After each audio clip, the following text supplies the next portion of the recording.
Hey, do you want to make a podcast? Spotify's got a platform that lets you make one super easily, then distribute it everywhere and even earn money all in one place for free. It's called Spotify for Podcasters, and here's how it works. Spotify for Podcasters lets you record and edit podcasts right from your phone or your computer. So no matter what your setup is like, you can start creating right now. Then you can distribute your podcast to Spotify and everywhere else podcasts are heard. Video podcasts are also available on Spotify, and when you want to take your conversation with your fans to the next level, Q&A and polls are the best way to get them talking. With Spotify for Podcasters, you can earn money in a variety of ways, including ads and podcast subscriptions. And best of all, it's totally free with no catch. I've hosted my podcast on Spotify for Podcasters since day one, so I highly recommend you give it a try. Download the Spotify for Podcasters app or go to www.spotify.com/podcasters to get started today. For most of my life, I didn't know what healthy boundaries were, let alone did I truly know just how important personal space was. I was talking to my therapist about a year ago, and we came to the topic of personal space. And based on the experiences I had growing up, I realized through talking to her that I was not taught to value my personal space. Now, I'm not saying my parents or family did anything malicious or intentionally disregarded teaching me about personal space and boundaries, but what I am saying is this lack of knowledge in this area has really had a lasting effect on how I handle daily interactions with other people.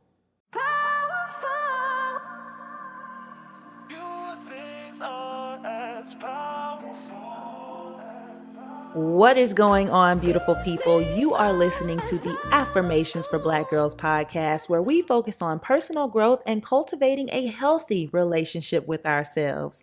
I am your host, Tyra, the creative, actress, content creator, and mental health enthusiast. So let's jump into today's episode.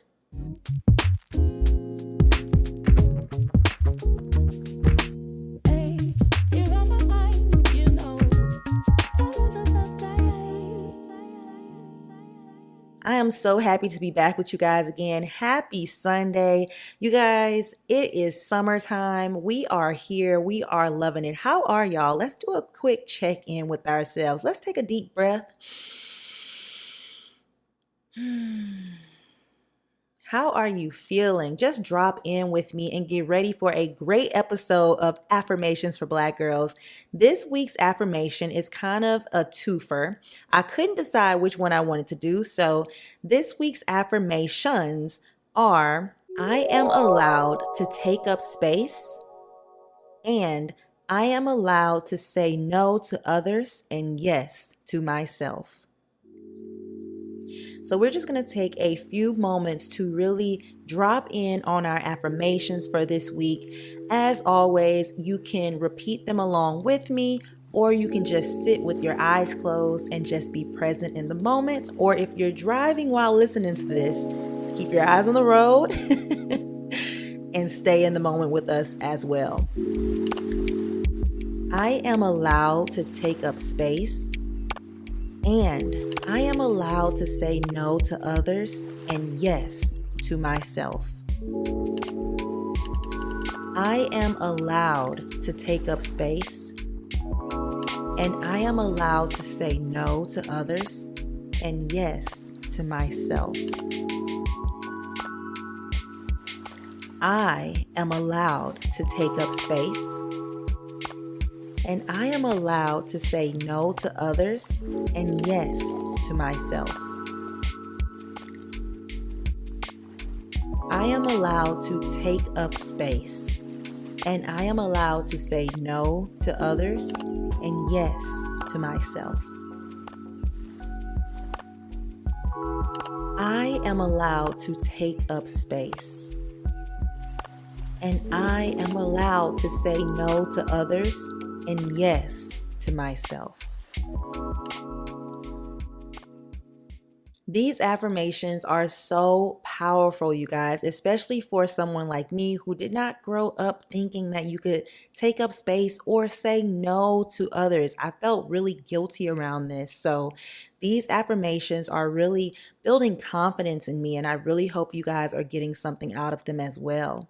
So let's dive a little deeper into what it means to take up space because for a long time, I thought taking up space was the same as wasting space or being a burden or just being in the way. And especially as a kid, I really cared a lot. Well, too much, honestly, about what people thought about me. But taking up space simply means owning the space that is yours and finding the strength to believe your voice is valid. Let me just say that again for the people in the back. Taking up space simply means owning the space that is yours and finding the strength to believe that your voice is valid. Meaning, whatever you have to say, if you want to speak up about that space that is yours, baby girl, do that. Okay. Because your voice is valid. What you have to say is valid. And owning your space is something that you have 100% right to do. Okay, Tyra, calm down. I'm getting real emotional about this already. Like I am locked and loaded. I'm ready to go. But I know we've all probably heard this saying as a child. Children should be seen and not heard. I know I heard that growing up a lot, and I know you guys probably heard it too, but that is literally the direct opposite of taking up space. I mean, I know what my elders meant by this, but it is very detrimental and unhealthy to say to a child, and that is just my personal opinion. But I'm gonna leave it at that because we are not here to debate that topic today. Taking up space and having personal space go hand in hand for me because I think they complement one another. Personal space is literally the space that you have set aside for you. It's your space and no one else's. And for me, it's essentially my intimate time with myself, like Tyra time. Personal space is not just the physical around you. It's the space that you use to learn about yourself and to grow into the human being that you're supposed to be. And this is also where boundary setting comes in. We need to set healthy boundaries because when we don't, we feel depleted, we feel taken advantage of, we feel taken for granted or intruded upon. And I'll be the first one to say that those feelings are for the birds, okay? So, growing up, I never really knew what personal space was. And what I mean by that is, I never really felt like I had a space that was 100% mine. In the physical, I do want to preface and say, in the physical, I did feel like I had, pretty much personal space as far as, oh, you're too close to me, you need to back up. I definitely was self-aware in that regard, but I never really felt like I had a space that was 100% mine. I remember having to leave my bedroom door open at all times when I was younger. And honestly, I think I may have gotten in trouble once, and that was a privilege. The privilege of closing my door was taken away from me. And I also remember once my mama came into my room while I was in the shower and she read what was on my computer screen. Granted, again, I was cursing up a storm. I was doing some stuff that I ain't had no business doing. But the fact that she read my 13-year-old private conversation, it subconsciously taught me that nothing was mine. Nothing was truly mine and nothing was my space. I also grew up with a ton of cousins. We were always together. I used to share a room with my brother when I was growing up, and I also played basketball. And in high school and middle school, you have to change in the locker room. You don't have any personal space. So I was conditioned to be okay with sharing my space at all times. And the side effects of this thought pattern that I have been showing up more so now in my life. So we're going to take a trip down personal story lane, and I'm going to tell you guys about when I first moved to LA. So I've been out in LA since 2018. And when I moved out here with my boyfriend at the time. I am currently single, but we did move out here together. And we hadn't been together that long. I want to say we had been together for about 6 months, maybe. I don't really know the math, but we had been together for a short period of time and we decided to move out to LA together. And naturally, we just moved in together because one, LA is very expensive. Two, we didn't know anybody but each other and we could trust each other. And three, we wanted to save money. But we constantly fought, like we butted heads on just about everything. And we lived in a tiny studio.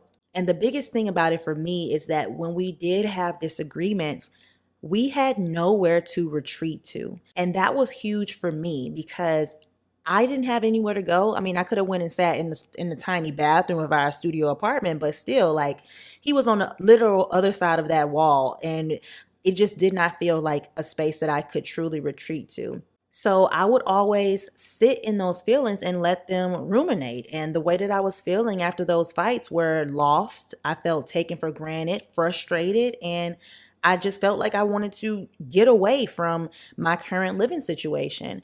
I did not allow myself to have my own space. And then later on, through that year of living together, I started to project those negative feelings onto him. Now, he would go outside for a walk and, try to decompress that way. And I would get pissed off because I'm like, first of all, you need to stay up in here and we need to fight about this. We need to get to the bottom of this. We need to get all this out right now. I'm not saving it for later. That is really what my personal experience led me to believe was the correct thing to do. I was not led to say, okay, Tyra, let's go take a walk. Okay, Tyra, let's do something to decompress and really let those feelings out, not suppress them like I was doing. So I really didn't allow him to have the space to process his emotions the way that he wanted to because of the way that I was conditioned to believe to handle these situations. So living together for that year was super stressful, and I think the biggest thing is that we did not intentionally set healthy boundaries and we didn't take our personal space seriously. And only after going to couples therapy, which we actually went to couples therapy last year, did we realize that we missed a very vital step in living together. And this kind of situation also goes with roommates. If you have a roommate, it's super important that you vocalize your requirements for your personal space. And you also set those healthy boundaries early on, letting them know how you operate. I will be the first one to say, I never really enjoyed having roommates. I had a suite mate in college for the first time, and it was a huge, I'll just say, culture shock for me. I did not know how to, I did not know how to live with another person that I did not know in the same room. Literal beds are 2 feet apart from each other. It was very shocking for me and it was very different. But I want to say for roommates out there right now, if you're listening and you have any type of roommate, there's this website called Self-Care is for Everyone, and they promote mental health. So they have a bunch of different shirts and different decals and art that promote self-care and have mental health reminders on them. And I really love the brand. They actually have this little door hanger that can be used to set that boundary of personal space. So on the door hanger, one side says ready to chat, and the other side says taking some me time. And I love that because it's so small, but it just shows, hey, I have this boundary up, or hey, I have time for you. You can come into my space. So just put that on your door hanger, and I feel like that would be a very good addition for people who are roommates who want to practice healthy boundaries and personal space. And the link to this door hanger is in the show notes. This is not sponsored at all. I just really love this brand, and I came across this as I was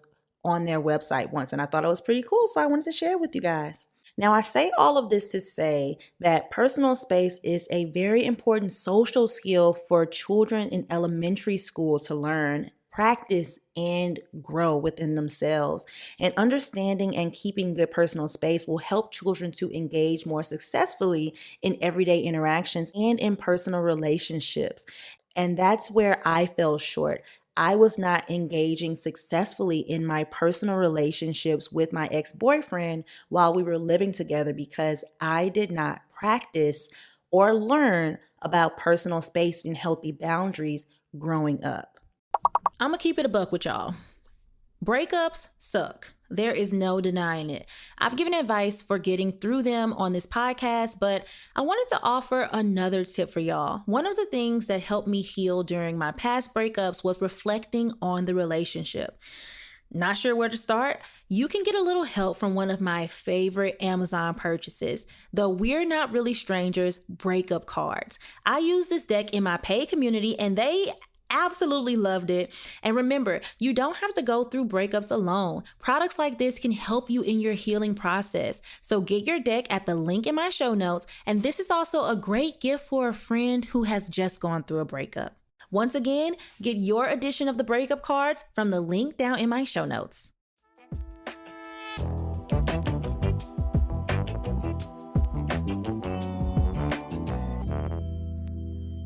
So I saw this post on Pinterest and it really spoke to me because it is 10 signs that you lack personal boundaries. So I just want to go through this with you guys and take a moment to reflect. If you identify with any of these, then just take note of that and figure out ways to set personal boundaries. So the first sign of you lacking personal boundaries, according to this list, is you fail to speak up when mistreated.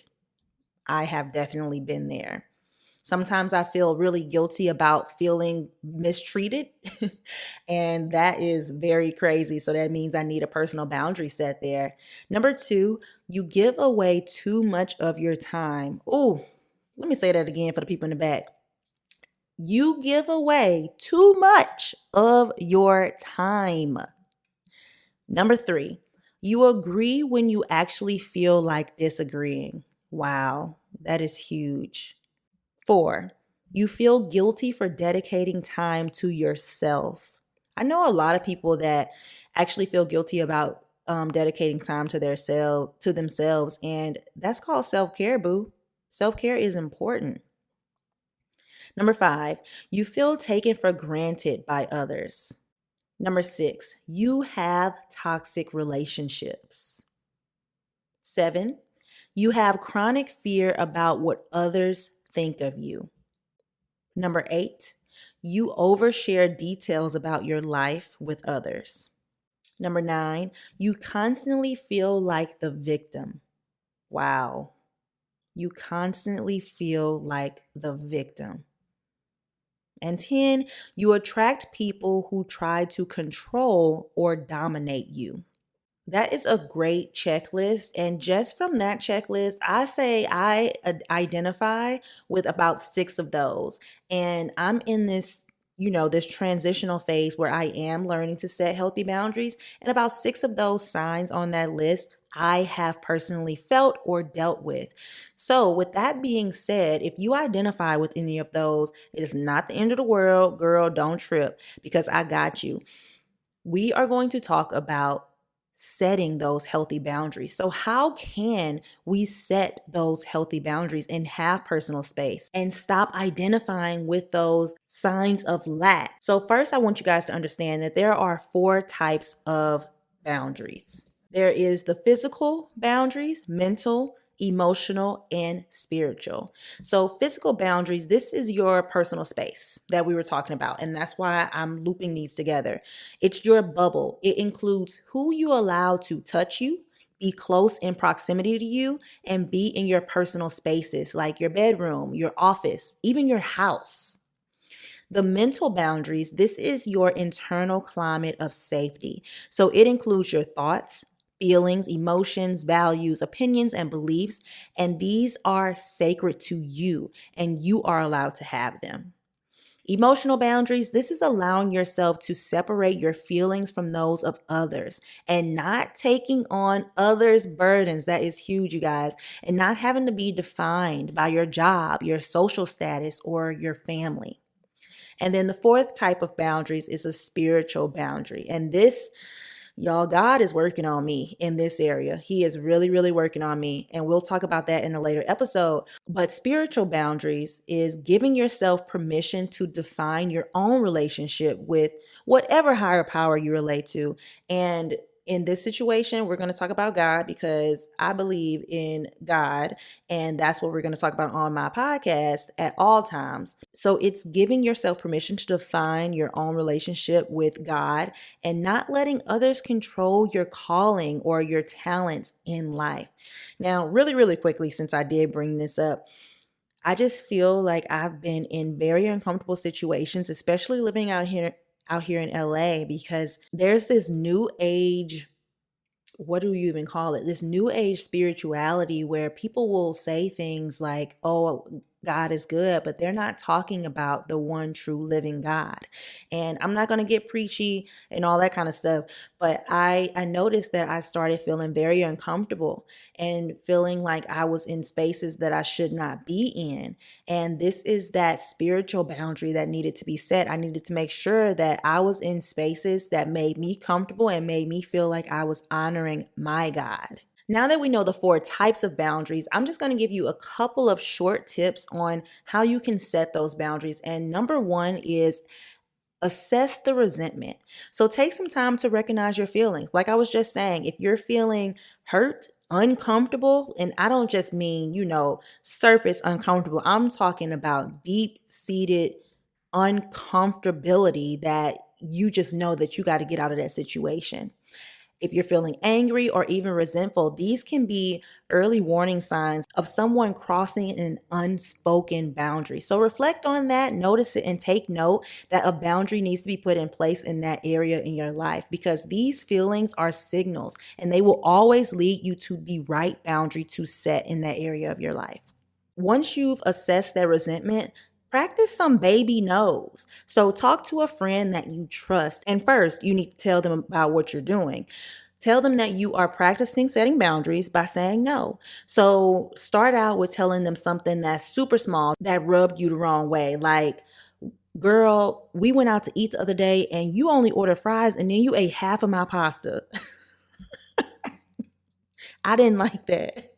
And I'm being funny, but this is real, y'all. Like, people really be out here plate jacking and they just order some fries.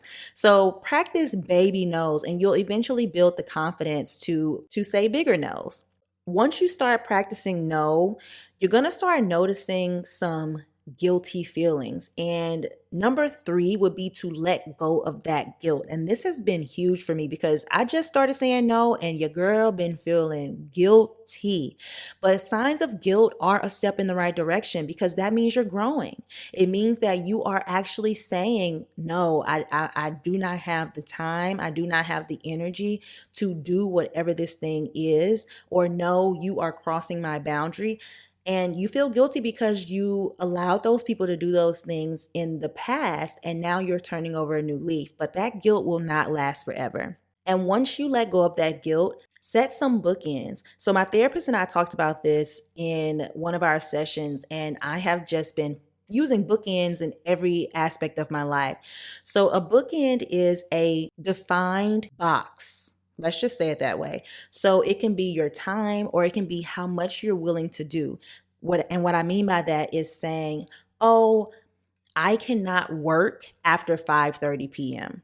Or, "Hey, I saw that you gave me a call. I choose not to answer my phone after 10 p.m."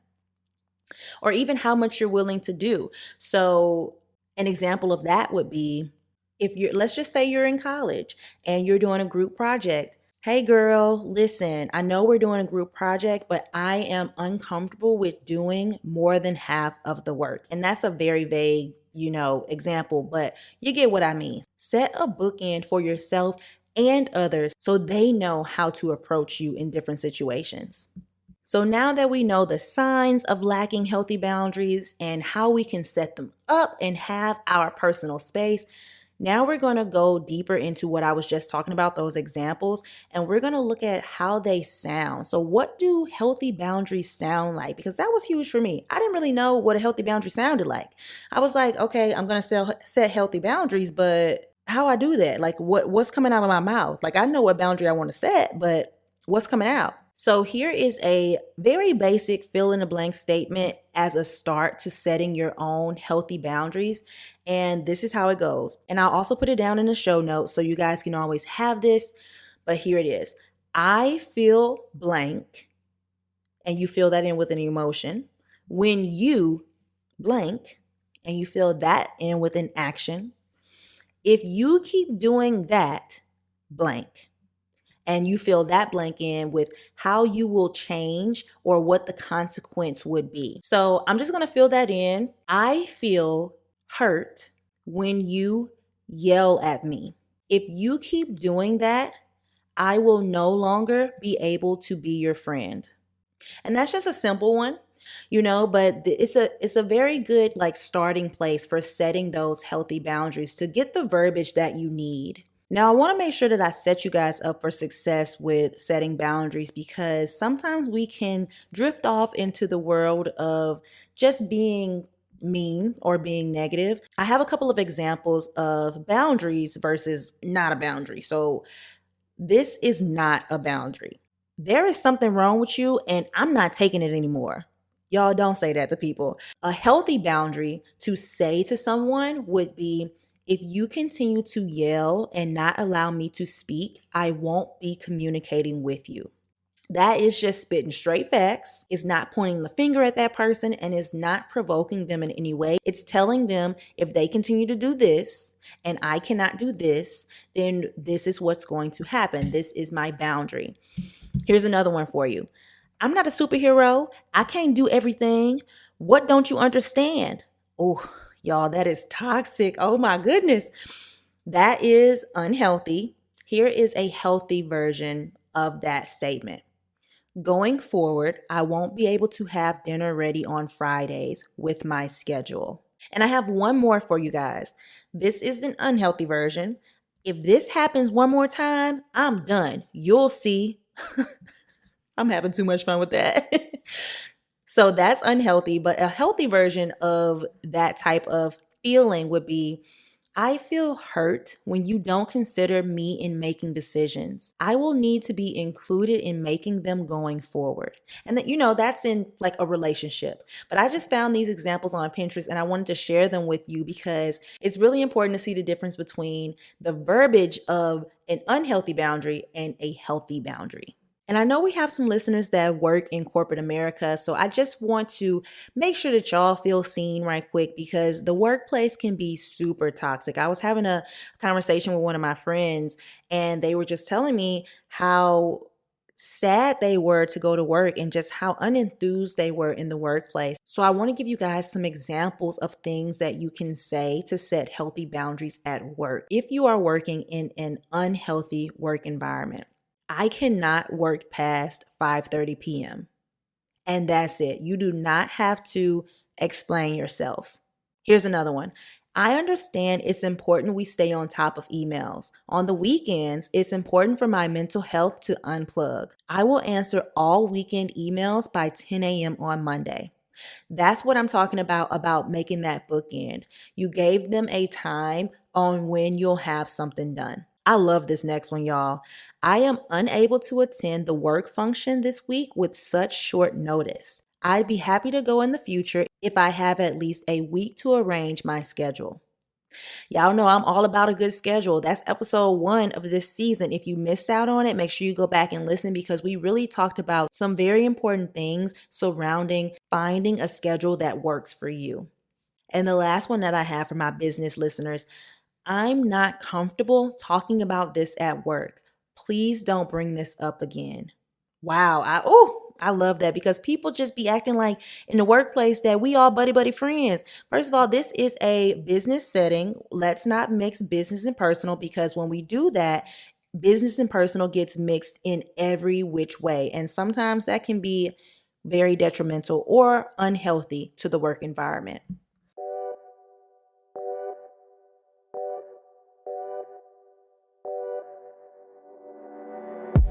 Okay, you guys, we have made it to the closing segment. This is a new segment, just like I said in the last 2 episodes, because we're debuting all of the segments that we will have through Affirmations for Black Girls, and this segment is called Letters to Me. And you guys can definitely join along with me, but this segment is all about writing a short note to yourself. At any time in your life, it could be last week, it could be 10 years ago, 20 years ago. Pick a time in your life and write a short letter. If you want to join in on this with me, pause the episode, give yourself about 5 minutes to think about it, and play the episode if you want to listen to my letter. So this is a letter that I am writing to 15-year-old Tyra. Now, this is around the time my mom and dad told me and my brother that they were getting a divorce. Hey, Tyra, how you holding up? Listen, I know things are really tough right now, and this is a huge change in your life. Neither one of us knew this was going to happen. I get it. I need you to listen very carefully. It is okay to feel. It's okay to be mad, frustrated, pissed off. Everything you are feeling right now is valid. I want to let you know that divorce is not the end of the world, but you're going to feel some things and think about some things that won't feel too good, but you are not alone. I'm here for you. I have a challenge for you. I want you to go and give your mom a hug because she could really use it right now, and so could you. I know deep down you love hugs. And it's okay to ask for a hug every now and then because there are people around you who love you and want to hug you just as bad as you want to hug them. I love you, girl. And just wait. In a few years, you're going to look back at this time in your life and see just how much you've grown and how much this has shaped you into who you will become. God would never put more on you than you can bear. Remember that the next time you feel like life's too hard. You are the strongest person I have ever met. Keep your head up.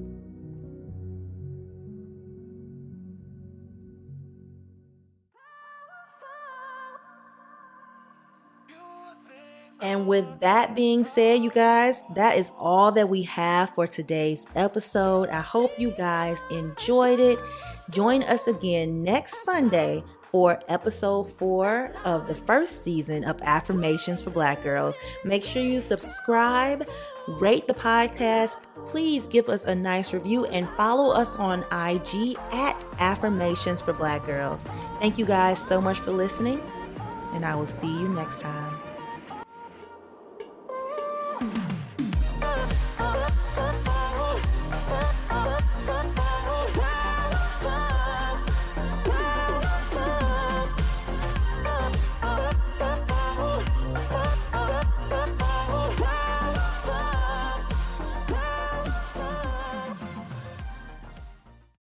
So y'all know I am all about self-care. One of my favorite self-care activities is meditation. I've been using a meditation and sleep app called Calm that I think you guys would really like. I mean, I've talked about it on the podcast a few times.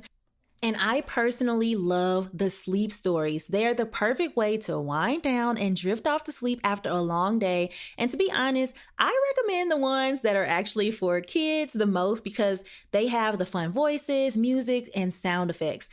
I want to help you experience the joy meditation brings to my life, so I'm giving you a 7-day free trial of the app. Head to the link in the show notes to check out the Calm app and prepare to be more calm on a daily basis.